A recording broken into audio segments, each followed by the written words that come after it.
Hello, Booktooth. Today, what a corker. I did not know what a corker is until I saw the video in Book Times with Elvis. He read a passage from a book he really likes, The Dreaming Suburb, and then he commented about it.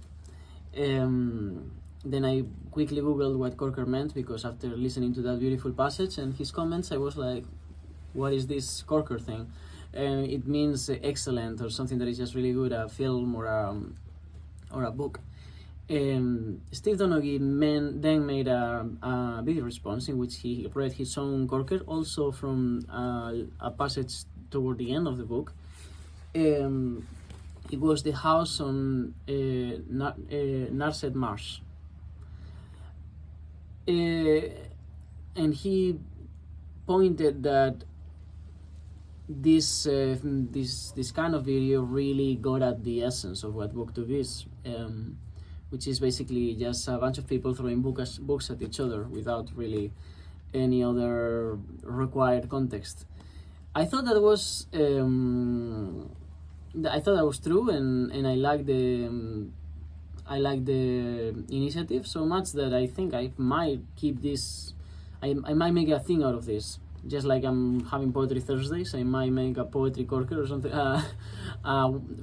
What is the today? Friday corkers or something like that, in which every Friday I read a passage from a book that I find interesting, and maybe talk a little bit about it. I will not talk much about this book today, but I will read the passage.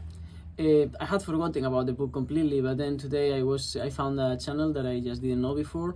It was Michael Romeo Talks About Books, in which he read another passage from, not the end, but the beginning this time, of a book called Trinity. And I found that passage also really interesting. It made me want to read the book as well.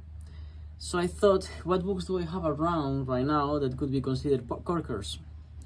One of the books is The Name of the Rose, but it's on Spanish, so I couldn't really read you anything.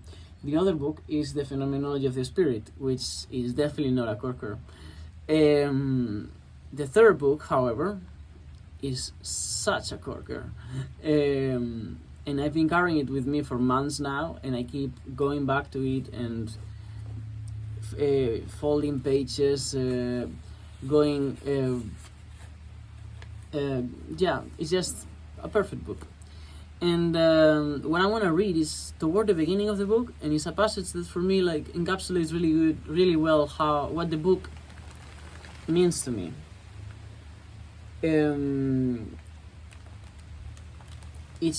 I'm talking about, sorry, I'm just looking at the rain coming in, and I'm thinking, should I close the door and interrupt the video? Should I keep going? Let's keep going. It's spilling at Tinker Creek, and I think I'm in the right place to make a video about this book, because this is not very different from how I imagine Tinker Creek to be. So I'm just gonna read the passage. It's from page 25 of this new edition that came out not long ago, I think in August or something like that. I was waiting for it.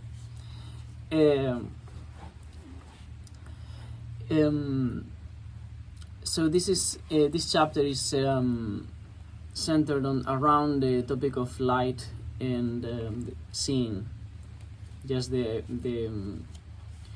act of looking, which reminded me a little bit also of this other book, Why We Look at Animals. I don't remember there's a really nice documentary. I don't remember the author right now, but it's a book I loved when I read it first time. However, let's get started.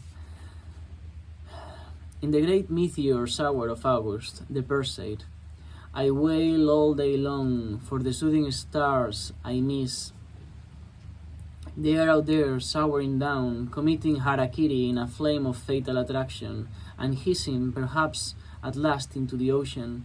But at dawn, what looks like a blue dome clamps down over me like a lid on a pot. The stars and planets could smash, and I'd never know. Only a piece of fashioned moon occasionally climbs up and down the inside of the dome. And our local star, without surcease, explodes on our heads. We have really only that one light, one source for all power, and yet we must turn away from it by universal decree. Nobody here on the planet seems to be aware of this strange, powerful taboo, that we all walk about carefully averting our faces this way and that, lest our eyes be blasted forever. Darkness appalls and light dazzles. The scrap of visible light that doesn't hurt my eyes hurts my brain. What I see sets me swaying. Size and distance and the sudden swelling of meanings confuse me, bowl me over. I straddle the sycamore log bridge over Tinker Creek in the summer. I look at the lighted creek bottom. Snail tracks tunnel the mud in quivering curves. A crayfish jerks. But by the time I absorb what has happened, he's gone in a billowing smokescreen of silt. I look at the water, minnows and sinners. If I'm thinking minnows, a carp will fill my brain till I scream. I look at the water's surface, skaters, bubbles, and leaves sliding down. Suddenly, my own face reflected startles me witless. Those snails have been tracking my face. Finally, with a shuddering wrench of the wheel, I see clouds, cirrus clouds. I'm dizzy. I fall in. This looking business is risky. I think this passage encompasses really well what I like about this book. A part of what this book is immense. It goes beyond any passage. It's one of the best books I've ever read. It's one of my favorite books, and I think it will remain so forever. It's beautiful. I don't agree that it's that it overuses metaphors or anything else. I think it does what it needs to do in order to describe reality with its raw beauty and painful power. And I think that this capacity to see both sides of nature is what really allows Annie Dillard to give us these descriptions that don't look away from the death that populates the planet and rids of its population, but also doesn't deny its beauty because of the other side that nature has. I've never read anything that was so not objective, but just that got to the wholeness of nature without either limiting it to raw violence and sanguinary desires, or to some kind of like divine beauty that overlasts and